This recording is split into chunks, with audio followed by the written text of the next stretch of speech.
Hello, Serious Survivor here, and wanted to start talking about different types of gear and the importance of this gear and training with this gear in specialized situations. Now, when we look at survival gear, there's so much that's on the market. I mean, it's absolutely overwhelming. Even for somebody that's been prepping for 20 or 30 years, we go online and we start looking for survival gear, and it literally seems like there are millions of items to choose from. And this series will be kicked off with not only a type of gear that I personally feel is necessary, especially in locations of the country similar to the areas that I live in. For me, one of the reasons this type of gear we're going to talk about is extremely important to me is because the location of the country that I live in, I have one nuclear power plant that's within 22 miles. I have a second nuclear power plant that's within 40 miles, and I have a nuclear weapons facility within 75 miles. So when I start thinking about apocalyptic scenarios, grid down, whether it be nuclear war, whether it be zombie apocalypse, no matter what type of apocalypse that leads to devastation, a great loss of life, and especially a loss of power,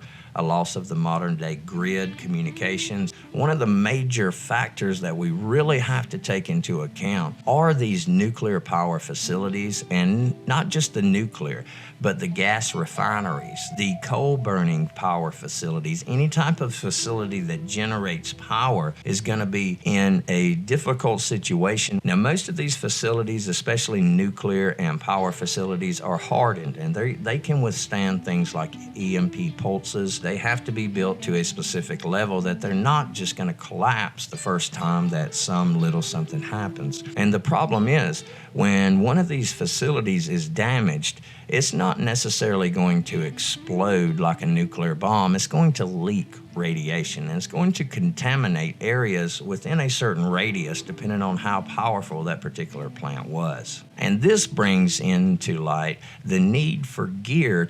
We're looking at how we can protect ourselves until we find an avenue of escape, or until we find the need to enter one of those facilities if the radiation is not too bad, and to enact repairs.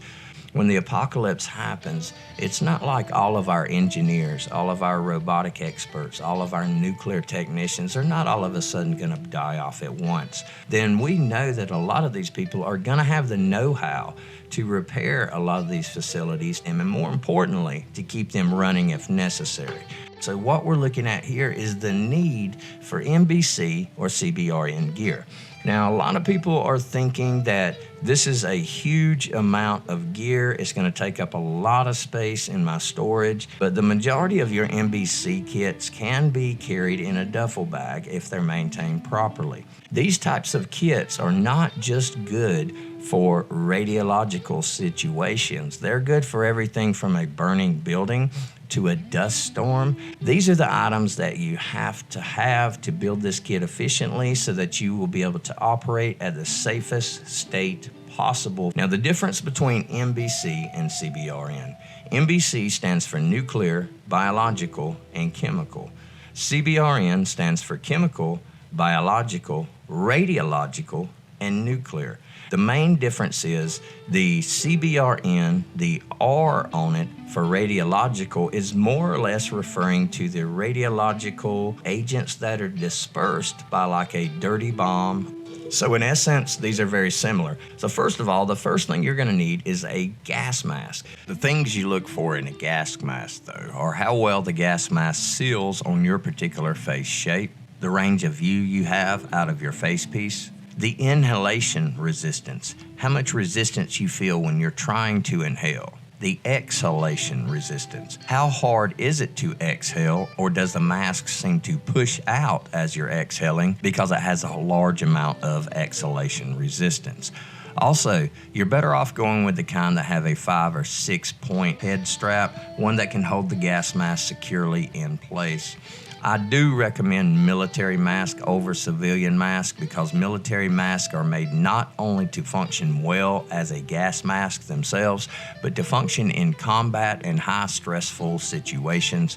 So it's personal preference on what kind you like. If your gas mask is rated for CBRN, then this should be a very good choice for this part of your equipment. There's a lot of these on the market and they actually range anywhere from $20 up to several hundred. Another consideration is the type of filter that you're going to use with this mask, and the type of filter should be one that is CBRN rated, made by a reputable manufacturer.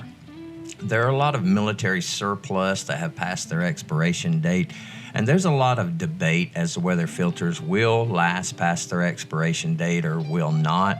And to be brutally honest on that, some do, some don't, but there's no way we can look at these and tell just by visual appearance of the device.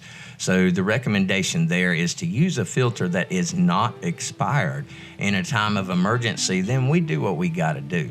But the most common filter connection is called the NATO 40 millimeter, and this fits probably 90% of the masks that we find on the market. Purchase the CBRN rated filters for that particular mask, and then other filters such as the Avon M50 that require specialized filters.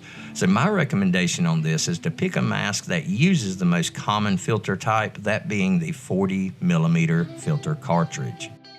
Next is the protective suit. There are so many of these on the market. You can drop down to the lowest level of the Tyvek, and they call them paper suits. They're not really paper, but they're very thin. And they work extremely well if I'm going from one location to the next, but I'm going to throw it away after that. But you can step up to much more heavier duty materials. So from the low end of your protective suit, you're looking at $9, and these can range all the way up to, several hundred to thousands of dollars, depending on the level of protection you want. Keep in mind, the protective suits do not stop radiation. They stop radioactive particles from reaching your skin, which means when you take the suit off, the radiation is gone then, it's away from you. So it is a very good benefit, and it's something that you truly do need, because radioactive particles absorbing into your skin, the damage becomes permanent at that point. Radioactive particles that are on your suit can easily be wiped away, the suit can be cleaned, or the suit can be thrown away, and at that point you're clear of the radioactive particles. A set of boots. The boots, there are so many different types on the market, but you're going to need a set of boots that are chemical, biological, and radiological rated. And a lot of these boots will end up having steel toes, and they make some very, very good ones on the market. Here's some examples of some different types here. And once again, it all boils down to what you want to spend on this particular device. And next is the gloves. Once again, gloves is a section that there isn't the largest range of section of these on the market. These are very specific, and here we see some examples of them, but any glove that actually has this type of rating should suffice for what you're trying to do. Now keep in mind, when you're wearing CBRN rated gloves, these are pretty big fitting gloves on your hands, so you're probably going to want to wear a standard pair of like leather gloves, mechanics gloves, combat gloves underneath these if at all possible. Just make sure they're rated for what you need and research it. Anywhere on your suit that does not come to a complete 100% seal, you're going to have to tape off with radioactive tape, or even duct tape in a lot of cases works pretty well, because what you're trying to do here is to keep these particles, these microscopic particles, from entering your suit and bonding or penetrating your skin. Now those are the major aspects so far. Next, the hood. I recommend the suit that you purchase comes with a hood that will actually form to the type of mask you're wearing, and this is where you have to do some comparison shopping here.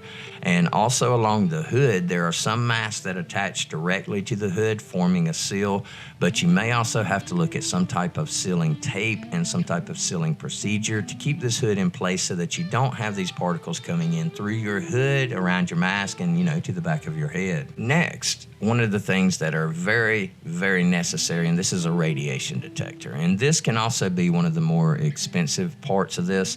You can get dosimeters, and a dosimeter is a lot less expensive. And a dosimeter will basically record the amount of radiation that you're exposed to over an amount of time. So this doesn't give you a real-time readout, not for your smallest dosimeters. It gives you a cumulative readout, but a better option for this are actually radiation detectors. And radiation detectors are really of extreme importance because there's no way we can know that radiation is around by just looking at the air. And they're going to range in price anywhere from about $75 to $100 up to thousands and thousands of dollars depending on what you need. And there are a lot of these you can get in the $100 to $200 price range.